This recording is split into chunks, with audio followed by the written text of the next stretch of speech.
আমরা আছি সংস্কৃতি সাহিত্য বইয়ের সাথে জড়িত একজন সচেতন সংগঠকের সাথে, যিনি হচ্ছে এখানে সাংস্কৃতিক সংগঠনের সাথে জড়িত এবং দীর্ঘদিন মানুষ নিয়ে, সংস্কৃতি নিয়ে, শিক্ষা নিয়ে কাজ করেছেন। এবং আমরা তার কাছ থেকে জানবো বর্তমান সময়ে যে বই বিমুখ পাঠক শ্রেণী যে কমে যাওয়া, সব বিষয় নিয়ে আমরা খোলামেলা আলোচনা করব, ওনার ভাবনা শুনবো। বই পড়াটা কিন্তু একটি পরিশ্রমের কাজ, ফলে মানুষ কোনো সময় যে খুব বেশি বই পড়তো আমার তা মনে হয় না।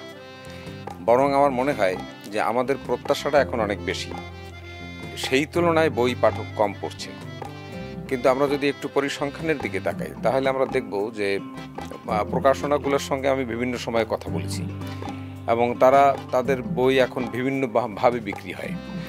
বইয়ের বিজ্ঞাপন আগে আমরা কখনোই দেখিনি, কিন্তু এখন অন্তত ফেসবুকে বিজ্ঞাপন পাই, বিভিন্ন রকমের ডিসকাউন্ট পাই এবং আমার পরিচিত অনেক মানুষই তারা অনলাইন থেকে বই ক্রয় করেন। আমরা যে গতিশীলতা আশা করি সেই গতিশীলতা হয়তো নাই, এটা আরও বেশি হতে পারত। দুঃখের যেটা বিষয় সেটা হচ্ছে যে আমরা দেখি যে শিক্ষক মহল যারা, সেই শ্রেণীর মধ্যে পাঠের প্রবণতা খুব কম। শিক্ষা ব্যবস্থাটা এখন যেভাবে সাজানো হয়েছে, ছাত্রদের কিন্তু ফ্রি টাইম নেই। তারা স্কুল কলেজ থেকে ফেরে তারপরে তারা প্রাইভেট কোচিংয়ে দৌড়াদৌড়ি ছোটাছুটি করে এবং তাদের জন্য পড়াশোনাটা আগের চেয়ে অনেক চ্যালেঞ্জিং হয়েছে। ফলে অবসর সময়টা তার আর মেলে না। বই পড়াটা যেহেতু একটি শৌখিন কাজ, এই শৌখিন বা মহৎ কাজগুলো সাধারণত অবসরের কাজ। সাহিত্য চর্চা এটা নির্দেশ দেওয়া হয় না, এটা একটা মানুষের ভিতরে সাহিত্য বোধ তৈরি হতে হয়। এখন সাহিত্য বোধের তৈরির একটা বড় জায়গা আমি মনে করি স্কুল বা কলেজ, শিক্ষা প্রতিষ্ঠান। শিক্ষা প্রতিষ্ঠানে আমরা মূলত পাঠ হয় না, সেখানে হয় কি ছাত্ররা নোট বই পড়ে, প্রশ্নের উত্তর পড়ে। কিন্তু এখন জীবনানন্দের কবিতার যে স্বাদ, সেই স্বাদ তো তার কবিতাটাকেই পড়তে হবে, তা না হলে কিন্তু সেই স্বাদটা পাওয়া যাবে না। আমি যখন ছোট প্রাথমিক বিদ্যালয়ে পড়ি সম্ভবত, সেই সময় আমার বাবা আমাকে বলেন যে তুমি এই কবিতাটা পড়ো। আমি নজরুলের মানুষ কবিতাটা পড়ি এবং তিনি আমাকে পড়ে শোনান। তো আমি তার আগে জানতাম না যে কবিতা এত সুন্দর হতে পারে। বাস আমার দৃষ্টিভঙ্গি বদলে গেল। আমার মাকে দেখতাম, তিনি আমার ফুফুদের পাশে বসিয়ে তারপরে বিষাদ সিন্ধু পাঠ করতেন, মোস্তফা চরিত এগুলো পাঠ করতেন এবং সে সুর করে পাঠ করতেন। তা আমার কাছে সেটা খুব লাগলো যে এটা তো শুনতে বেশ ভালো। তা এখন যদি কারো বাল্য জীবনে এরকম শোনার কোনো অনুশীলন না থাকে অভিভাবক বা শিক্ষকের কাছ থেকে, তখন একটা জাতি তো পিছিয়ে পড়বেই। রবীন্দ্রনাথ ঠাকুর একটা মজার কথা বলেছেন, সেটা হচ্ছে যে বই হচ্ছে দুই প্রকার, পাঠ্য বই এবং অপাঠ্য বই।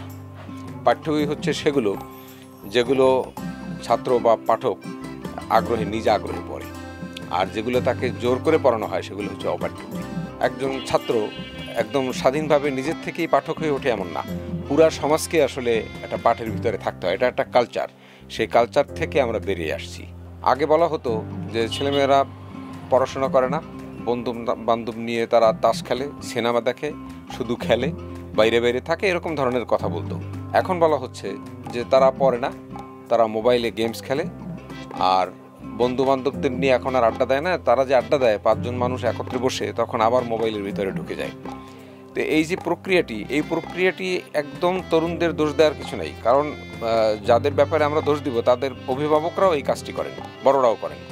তো বড়রা যা করেন সেটাই ছোটরা করছে। সিভিলাইজেশন তো গড়ে উঠবেই, মানুষের বসতবাড়ি বাড়বে, শহরায়ন হবে, এটা আধুনিক সময়ের একটা দাবি, এটা অনিবার্যভাবে হয়ে ওঠে। কিন্তু এইখানে রাষ্ট্রের হস্তক্ষেপ থাকা দরকার ছিল, যে একটি সমাজ প্রসারিত হবে, শহর কতটুকু প্রসারিত হবে, স্কুলগুলো কেমন হবে, তারপরে সামাজিক প্রতিষ্ঠানগুলো কেমন হবে। তো এগুলো রাষ্ট্রের ভাবতে হবে। রাষ্ট্র যদি ভাবে তাহলে তার পক্ষ হয়ে জনগণ কিন্তু রাষ্ট্রকে অনুসরণ করার জন্য অপেক্ষা করে। একজন সামাজিকভাবে দায়বদ্ধতা নিজের কাছ থেকে মনে করেন বলে, সচেতন নাগরিক বলে উনি হচ্ছে এই প্রত্যেকটা বিষয় নিয়ে আমাদের সামনে তুলে ধরতে পেরেছেন। তো নিজাম ভাই, আসলে অসম্ভব ধন্যবাদ আপনাকে। এবং আপনার যে প্রত্যাশা, সে প্রত্যাশা দিয়ে আমরা কথাটা শেষ করবো আর কি, যে বর্তমান সাময়িক অবস্থান, সাংস্কৃতিক রাজনৈতিক যে প্রত্যাশা তো অনেক বড়। প্রত্যাশা বড় থাকলেই প্রত্যাশার সমান সাধারণত বাস্তবায়ন হয় না। এটা আমি রাষ্ট্রের ব্যাপারে বা সমাজের ব্যাপারে বলবো না, আমার সংসারেও তা হয়নি। আমরা যেভাবে চিন্তা করি সংসার আগামী বছর এইভাবে চলবে, সেভাবে চলে না। আমরা জানি যে প্রত্যাশা একটু বড়ই থাকতে হয়, অন্তত প্রত্যাশার পিছনে পিছনে অন্যান্য কর্মকাণ্ড হবে। আমরা এখন হচ্ছে না, অনেক ধরনের অনেক কিছু হচ্ছে না, কিন্তু তাই বলে আগামীতে যে হবে না এটা আমি মনে করি না। আমরা সুসংগঠিতভাবে আগাই নিয়ে আমাদের অনেক অভিযোগ আছে, আপত্তি আছে, কমপ্লেন আছে, কিন্তু তা সত্ত্বেও আমরা আগাইছি, আমরা এগিয়েছি অনেক ক্ষেত্রেই এবং আরও আগাবে। নিজাম ভাইয়ের কথা ধরে আমরাও স্বপ্ন দেখি, আমরাও সুন্দর একটা সমাজের, সুন্দর একটা দেশের আরও উন্নতির, এবং আমাদের ব্যক্তিগত অবস্থান থেকে আমাদের দেশকে জানা, দেশকে বোঝা, এবং যার যার অবস্থান থেকে আমাদের সরকারকে সহযোগিতা করা, রাষ্ট্র প্রক্রিয়াটাকে সহযোগিতা করা। এই সহযোগিতার মাধ্যমে আমরা আস্তে আস্তে আরও চমৎকার অবস্থানে চলে যেতে পারবো।